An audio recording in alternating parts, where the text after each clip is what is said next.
자주부TV 시청자 여러분 안녕하세요. 네, 주말 잘 보내고 계시죠?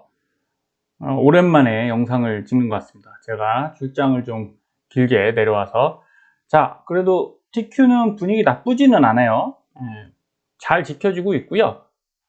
제가 멤버십에서 안내 드렸듯이 28.5를 금요일날 돌파했으면 좋았는데 아직은 못하고 있습니다. 여기 보시면 못하고 있죠?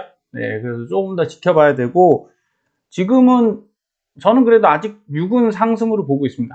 예, 이유는 제 경험상 내려가다가 다시 올라가기를 반복하면 이 떨어지면 이렇게 팍팍 떨어집니다. 그죠? 예, 근데 이렇게 버텨준다 이러는 건 경험상 수급이 나쁘지 않다는 거잖아요. 매수세가 있다는 거고, 그래서 지금은 매도를 급격히 해야 될 이유가 없다 이렇게 생각하고요. 이 정도 높이면 작년에 비해 2022년에 비해서는 귀엽죠. 그러니까 천천히 보유해 가시면 될 것 같고, 근데 무리하게 매수하실 필요는 없다고 봅니다. 왜냐하면 이 위쪽 상승폭이 확실히 많이 열려 있다 이렇게 판단하면, 그렇게 판단할 지표들이 있으면 매수로 왕창 늘려야겠죠. 근데 아직까지는 제가 볼 때 이쪽에 이전 고점이죠. 바로 전 고점은 여기인데 당연히 여기를 뚫어줘야 되는 거고, 대신에 여기도 눌릴 수는 있어요. 지금은 이전 저점 추세선을 못 뚫었거든요. 그러니까 이번 주에 무조건 뚫어야 됩니다. 뚫어야 되고, 다음 주에 뚫더라도 이렇게 횡보를 가더라도 여기는 상승해줘야 돼요. 28.5는 상승해줘야 되고, 안 그러면 여기 검노선이죠. 검노선 24.3 정도까지는 밀릴 각오하고 있어야 됩니다. 그럼 여기서 다시 눌림목에 재매수해서 상승했을 때 수익 내시고, 아니면 여기 이제 깨고 내려올 때 여기서 매수했던 것들을 손절을 하셔야죠. 아니고 난 장기 투자자다 그러면 이렇게 내려가는 구간 동안 여기 정도입니다. 22까지 다시 보시고 재매수해 두시고, 근데 여기를 또 깬다 그럼 어쩔 수 없잖아요. 이건 그냥 장투로 가시던 아니면 일부 손절하시고 다시 아래에서 사시면 되니까 이렇게 대응하시면 되는 구간이다 라고 말씀드리는 겁니다. 그래서 저는 크게 매수를 하고 있진 않아요. 최근에는 그냥 하루에 10만원 정도씩만 매수를 하고 있는데, 포트 자체를 주식 40, 채권 20, 예수금 40으로 지금 맞추어 둔 상태입니다. 이렇게 계속 갈 겁니다. 그래서 주식이 반등하면 다시 수익 내고, 떨어지면 이런 식으로 재매수하고, 이렇게 해서 그냥 포트를 고정해 놨어요. 더 많이 매수를 하고 싶고 이러지 않아요. 여러분께 이런 말씀 드리는 이유도, 여러분 지금은 주식, 채권을 많이 갖고 있다고 수익이 나는 장이 아니죠. 상승 시에 수익이 나는 거지, 하락이 혹시라도 일어나면 이건 손실로 다가옵니다. 그래서 지금은 현금이 절대 쓰레기가 아니고 현금이 황금 같은 기회를 만들어 줄 수 있는 그 중요한 종목이니까 저는 현금을 갖고 있는 겁니다. 그래서 더 좋은 매수 기회는 1월 초였잖아요. 그래서 저는 1월 초보다는 지금이 주식이 많거든요. 12월 말에까지 해서 어느 정도 정리를 했었고, 1월 초에 다시 사서 수익을 좀 꽤 낸 상태입니다. 올해 수익률은 나쁘지 않아요. 그렇다면 더 큰 수익을 노리기 위해서 더 많이 사야 되냐? 그건 아닌 것 같아요. 지금 타이밍에선 익절을 좀 해야 되겠구나. 그래서 3월부터 지금 꾸준히 익절해 오는 상태고요. 그래서 여러분 주가에 너무 끌려다니지 마십시오. 그리고 여러분이 원하는 수준을 결정해서 보유하세요. 그래야만 주식을 오래 꾸준히 수익 내시고 갈 수 있어요. 주가를 올리는 이유는, 여러분들 개인 투자자시잖아요. 저도 그렇고. 주가가 오르기만 하면 절대 팔지 않습니다. 그런데 이렇게 올리는 이유는 뭐예요? 개인이 사서 올린다? 어렵죠. 미국 나스닥을 어떻게 개인이 사서 올리겠습니까? 지금 같은 시점에. 금융기관이 들어온 거잖아요. 세력이 들어온 겁니다. 그럼 얘들이 올리는 이유는 우리처럼 장기 투자 절대 아니라는 거죠. 그러면 수익 실현하겠죠? 네, 당연히 수익 실현할 거니까 그때 개인도 고민을 해야 돼요. 내가 세력과 같이 갈 거냐, 아니면 개인들이 쓰는 방법인 아래쪽에 자꾸 물타기해서 모아갈 거냐. 저는 세력과 같이 움직이라고 말씀드리고 싶습니다. 그게 여러분이 스마트한 투자자가 되는 방법이라고 생각해요. 간단하게 한번 보시면, 여러분 모든 공부에, 배움에 또는 투자 방법을 지금 열심히 공부하고 계시잖아요. 그런데 그 자료가 있고요, 정보가 있고 지식이 있어요. 자료는 객관적인 실제의 반영이며 그것을 전달할 수 있도록 기호화한 것. 쉽게 얘기해서 뭐 주식으로 말하면 뭐 종목 같은 거겠죠. 예, 종목이나 뭐 이런 방법, 그 다음에 어느 지수가 뭐 SOXL이 좋다, 뭐 TQ가 좋다 이런 거겠죠. 그런데 정보는 이것을 특정한 목적과 문제 해결에 도움이 되도록 가공을 한번 하셔야 돼요. 그럼 예를 들어 SOXL, 반도체 세배 레버리지인데 이게 그냥 단순하게 종목만 알고 있으면 자료가 되겠죠. 근데 이걸로 어떻게 내가 매매를 할 수 있다. 뭐 올라갈 때 어떻게 사서 떨어질 때 어떻게 재매수하겠다. 이 정도를 알고 있으면 정보가 될 겁니다. 그리고 차후에 지금 그 IRA 법안 때문에 미국에서 투자를 많이 하고 있죠. 전기차, 2차 전지에도 투자하지만 반도체에 대해서 치포동맹 이 얘기 나온 지가 꽤 됐어요. 이런 것 때문에 또 반도체에도 투자하고 있죠. 이런 게 정보일 겁니다. 이런 것들을 이런 상황이 좋아지니까 반도체가 좋아지겠네를 활용하는 정도가 정보예요. 그런데 여러분 투자에서 성공하시려면 지식을 갖추셔야 되고요. 그 이상의 지혜를 갖추셔야 돼요. 물론 저도 완벽하지 않습니다. 근데 오래 하다 보니까 그 경험적 지식이 있어요. 그래서 지식은 이게 중요합니다. 정보만 갖고 안 되고 체계화하는 거예요. 예. 정보를 누적시켜서 체계화해서 일반적인 상황에 대비해서 보편성, 내가 자신이 이 정보를 판단하고 활용할 수 있는 근거를 만드는 거죠. 그래서 뭐 여기 예를 들면 스마트폰만 아는 게 아니라 스마트폰의 디자인에 대한 취향, 그죠? 뭐 아이폰 앞으로 어떻게 미래가 될 것이냐, 그죠? 그다음에 갤럭시는 어떻게 지금 나아가고 있냐, 뭐 이런 전망까지 볼 수 있는 게 지식이겠죠. 그런데 저는 주식 투자자들이 이걸 알기가 정말 어렵다고 생각합니다. 여러분 현업에 바쁘지 않으세요? 예, 하루하루 사는 것도 피곤한데 이런 정보를 매일매일 누적해서, 그렇죠? 이거는 애널리스트들이 하는 거지 우리는 그 정도는 아니라고 생각합니다. 그래서 소크라테스는 이런 말씀을 하셨죠. 남의 책을 읽는데 시간을 보내라. 이게 그냥 단순 자료하고 정보 수집하라는 얘기는 아닌 것 같아요. 지식에서 지혜 단계까지 올려라. 그러려면 지식 이 축적하는 방법을 아셔야 되고요. 예, 자료하고 정보 수집하는 방법이 중요한 건 아니에요. 남이 고생한 것에 의해 쉽게 자신을 개선할 수 있습니다. 그래서 배움은 남이 잘 쓰는 것들을 가져오셔야 돼요. 그냥 남말 들으셔서 그게 중요한 게 아닙니다. 지금의 문제는 저는 이렇게 보고 있습니다. 대부분의 투자자가 강세장에서 최대의 도박으로 큰 이익을 얻은 사람들은 뒤따르는 약세장에서 거의 필연적으로 가장 큰 손실을 본다. 예, 이거 찔리시는 분 많이 계실 거예요. 예, 안 그러신 분들은 진짜 축하드립니다. 벤저민 그레이엄이 하신 말씀입니다. 저는 이 말을 굉장히 좋아해요. 그래서 강세장이 한번 온 다음에는 절대 무리하게 매수를 하지 않아요. 그래서 2022년도 제가 크게 매수를 하지 않은 이유이고, 그래서 작년에 손실을 보지 않고 지금까지도 플러스로 잘 유지하고 있는 겁니다. 자, 제시 리버모어의 말씀처럼 절대 시장을 이기려고 하지 말라. 저는 이길 생각이 1도 없어요. 제가 한다고 이길 수 없다는 걸 알거든요. 그래서 시장이 움직이는 거에 더 관심을 많이 갖고, 어떻게 시장을 읽느냐? 저는 차트를 읽는 겁니다. 기술적 분석으로 읽고 제가 잘하는 쪽에서 승부를 보려고 하는 거죠. 그래서 큰 대가를 지불 안 하고 싶어요. 자, 랄프 엔저라는 분이 이런 말씀 하십니다. 주식 분석이란 거의 재미없고 아주 사소한 것들까지 챙겨야 하는 어려운 작업이다. 제가 정성적 분석을 해봤는데 진짜 어렵습니다. 기술적 분석이 훨씬 쉬워요. 그런데 대부분 기술적 분석에 대해서 어렵다고 생각들 하시더라고요.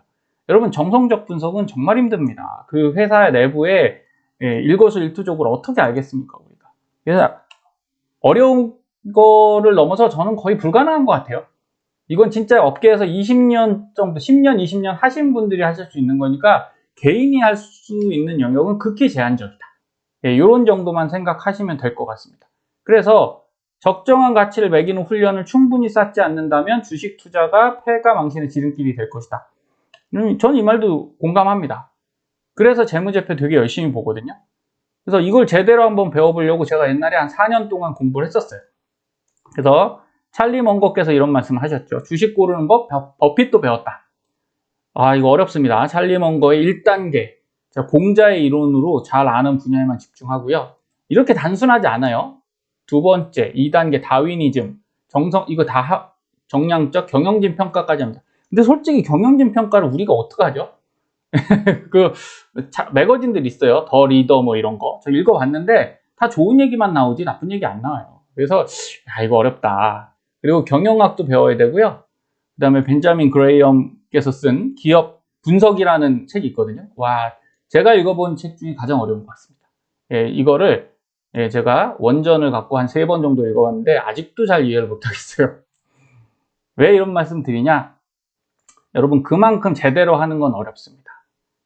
그래서 앙드레 코스톨라니는 투자에 있어서 손실과 수익은 분리할 수 없는 동전의 양면과 같고 투자자 일생 동안 쫓아다닌다. 저는 이런 생각을 했어요.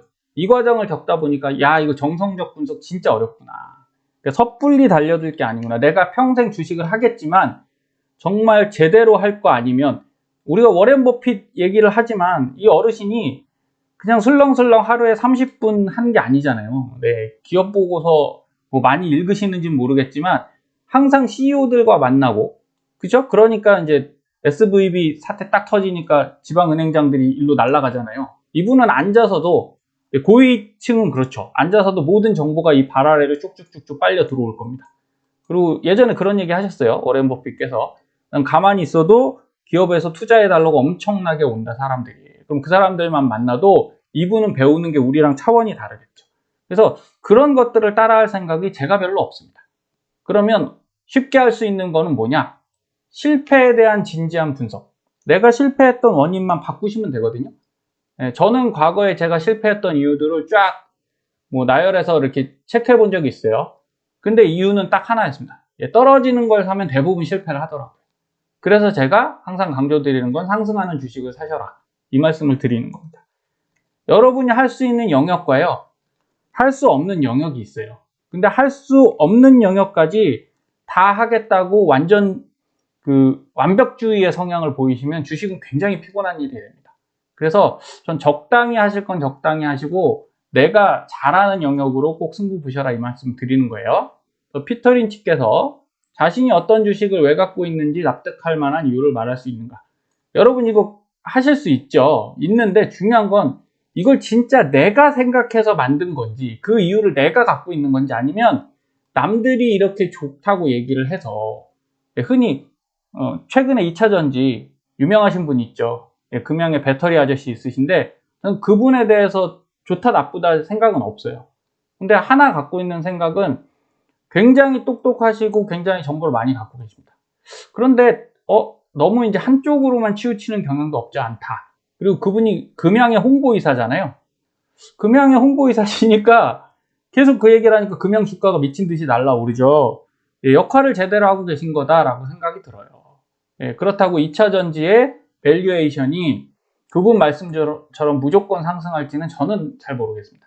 그러나 2차전지가 확실히 실적이 받쳐주는 섹터이기 때문에 저도 투자를 하는 거지, 그분의 말을 100% 믿고서 투자하는 건 아닙니다. 전 차트를 더 먼저 봐요.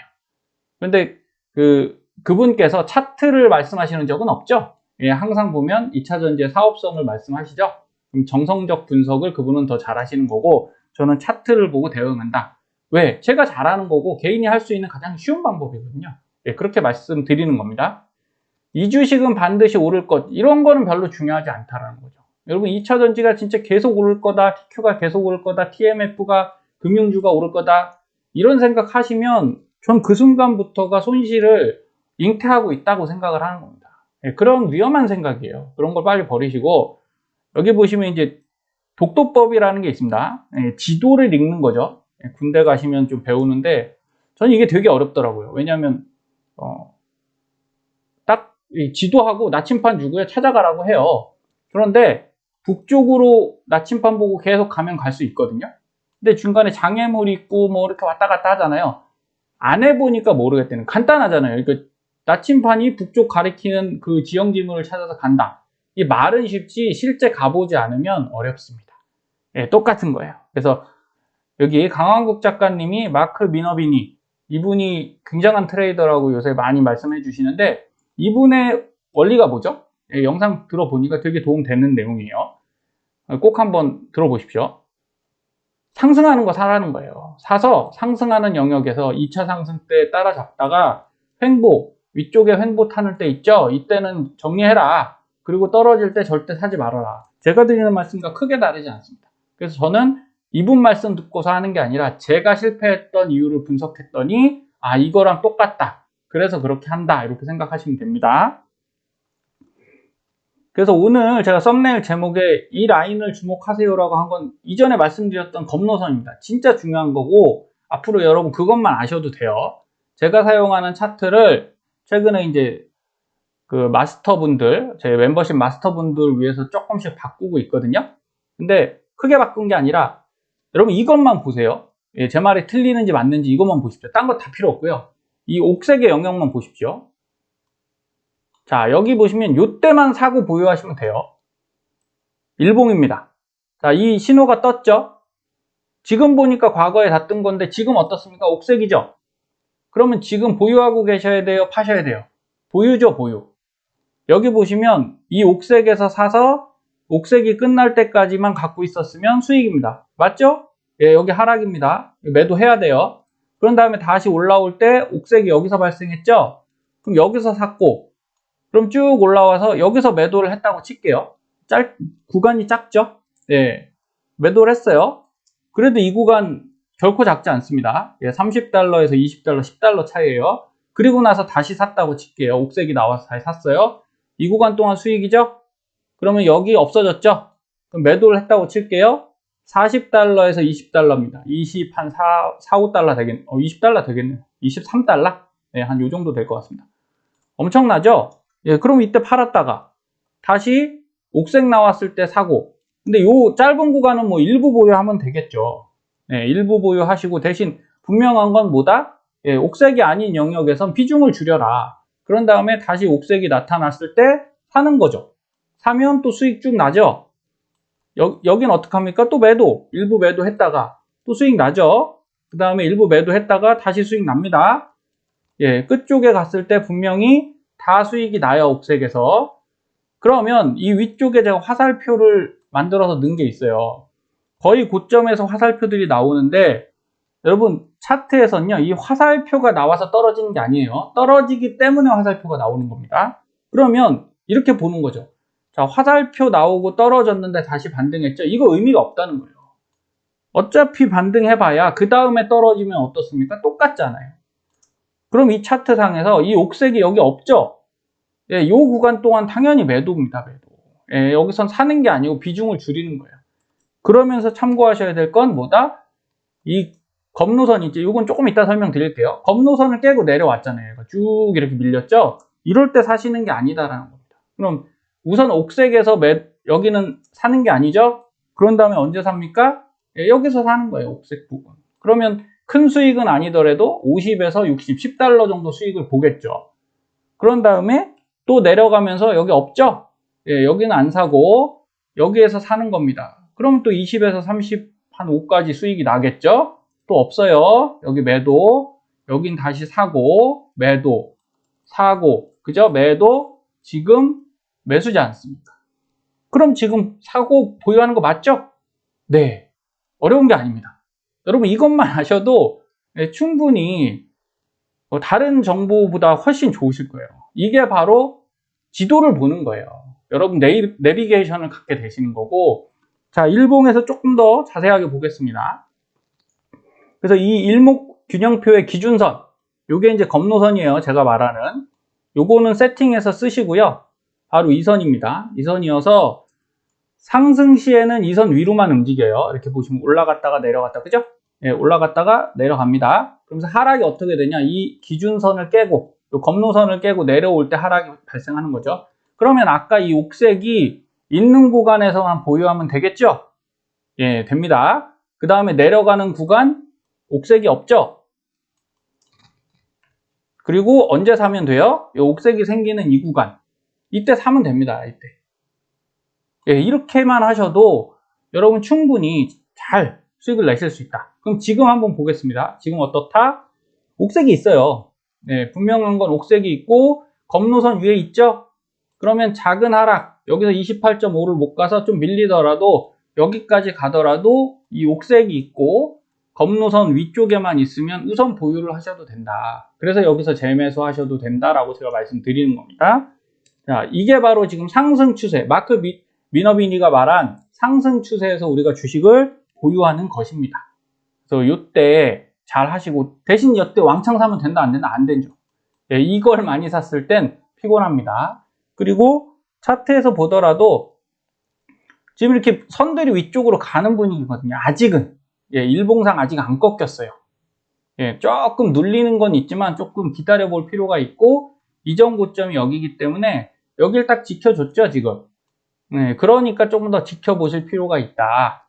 그래서 5일선 지지, 여기 5일선이죠. 그 다음에 21선 여기 밑에 따라오고 있거든요. 같이 지지를 하면 올라갈 확률이 충분히 있으니까 조금 더 지켜보시고요. 그리고 이제 제가 쓰는 신호 중에 요 동그라미가 있어요. 동그라미. 요거는 이제 좀 지지를 해주는 신호거든요.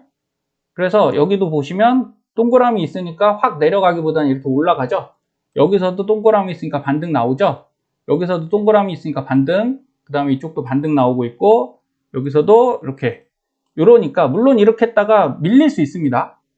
여기도 동그라미 반등했다가 확 밀릴 수도 있지만 확률상은 70% 정도 이 신호가 뜨면 어느 정도 지켜주는 거니까 한번 같이 가보시자. 예, 이런 정도로 생각하시면 됩니다.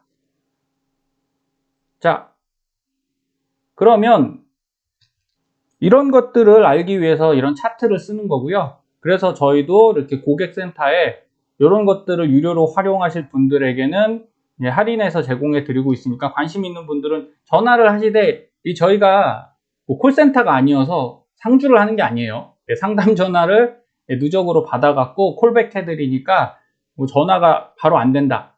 다른 방송 상담하고 있는 경우가 많거든요.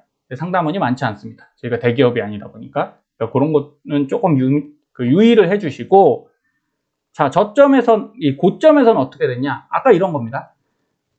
이 검노선을, 이게 중요해요. 올라가고 옥색, 상승이죠? 근데 옥색이 끝났어요, 여기서. 그러면서 검노선 깨고 내려왔죠?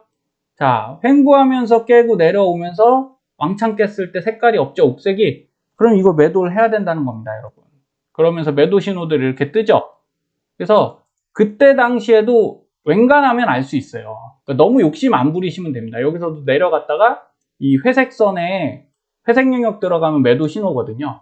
그러면 이 검노선 깨고 내려올 때 저는 익절을 했었어요. 78달러에 전부 다 팔았습니다.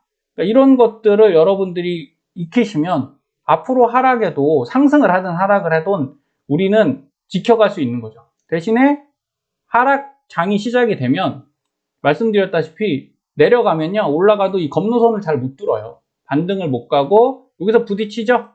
그 다음에 또 내려왔다 여기서 올라갔다가 또 어디서 부딪혀요. 이건 하락장입니다. 그러니까 이럴 때 무리해서 매수하시는 게 아니다. 그럼 차트를 볼 줄 아셔야겠죠. 예, 반드시 명심하셔야 됩니다. 그래서 누구나 다 잘할 수 없어요. 여러분 요새 방송 보면 국채 진짜 많이 말씀 나오죠. 그 다음에 요게 이제 금융주죠. FAS. 그 다음에 국채 TMF.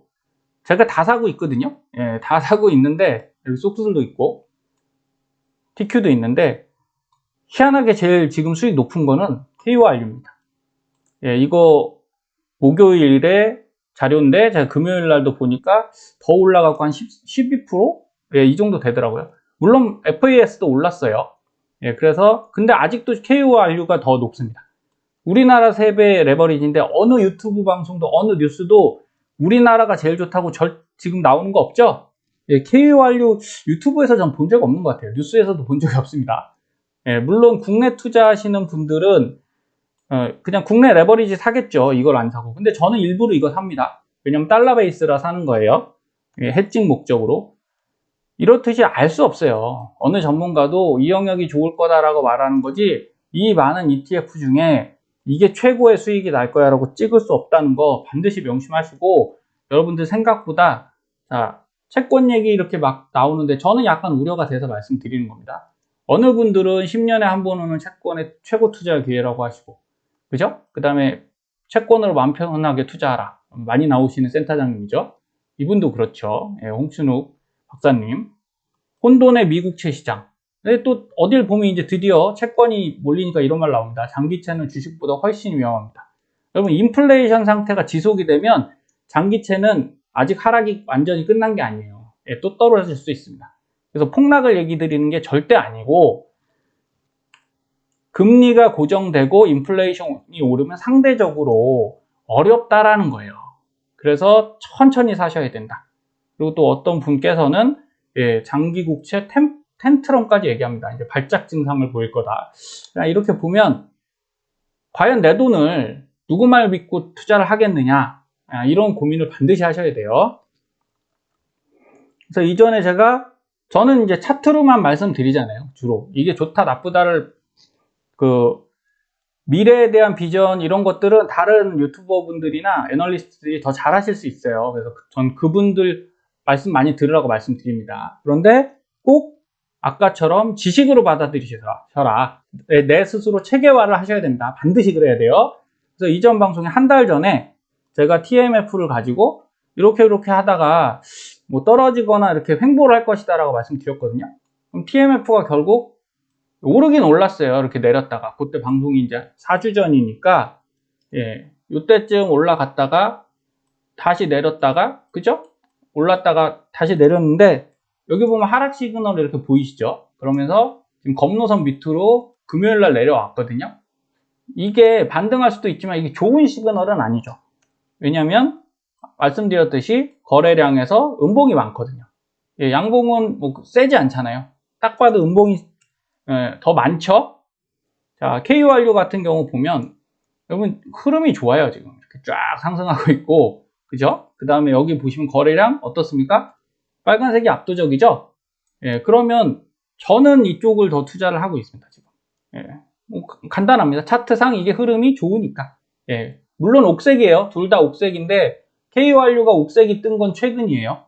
지난주부터 옥색이 딱 뜨기 시작했고, TMF는 한 달 전부터 옥색이긴 했습니다.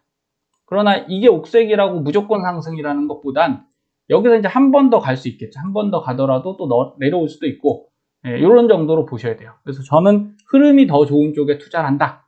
이렇게 명심하시면 되고요. 이건 마크 미너비히가 말씀했던 거랑 동일합니다. 그래서 이전에 바이오 말씀드리고 KRX, BBIG, K 뉴딜 말씀드리는데 이거 아주 흐름 좋게 가고 있어요. 바닥에서 쭉 올라가고 있으니까 참고를 하시고요. 2차전지도 눌렸다가, 눌릴 수 있다고 말씀드렸죠. 눌렸을 때 전 여기서 익절하고 재매수 했습니다. 그리고 바로 위로 뚫고 올렸죠. 그런데 이게 지금 고점에 딱 걸려 있기 때문에 여러분 이거 기도하세요. 2차전지 사신 분들은 사실은 2, 3일 전에 사셔도 전 상관없다고 봐요. 왜냐하면 이걸 사고 올라만 가면 수익이잖아요. 그런데 여기까지 왔는데 반드시 무너진다? 그렇지 않아요. 에코프로 무너질 때 지금 그 자금들이 어디로 갔냐면 포스코 퓨처엠이죠. 이전 포스코 케미칼 이쪽에 있던 자금들이 에코프로 쪽 나와서 글로 쫙 가고요. 지금 포스코 홀딩스 쪽으로 쫙 가고 있고 LG 엔솔로 막 가고 있어요. 그래서 돈들이 결국 2차전지 레버리지로 하시면 또는 2차전지 그냥 ETF로 하시면요. 여러분 그 안에서 수익이 납니다. 에코프로는 지금 많이 내려왔죠. 하지만 꼭 이걸 고집하실 필요 없다라는 거예요. 그래서 지수에서 승부 보셔도 충분하니까 여러분들 잘 판단해 보십시오. 저는 여러분들께서 이런 내 투자의 툴 그리고 단순 정보가 아닌 지식을 만드는 그런 공부들을 하셨으면 좋겠고 그런 훈련이 되셔야만 이 험한 장에서 꾸준히 수익 난다고 말씀드리는 거니까 여러분도 다음 주에 더 좋은 성과 내시도록 기도드리고요. 그리고 편안한 휴일 보내십시오. 감사합니다.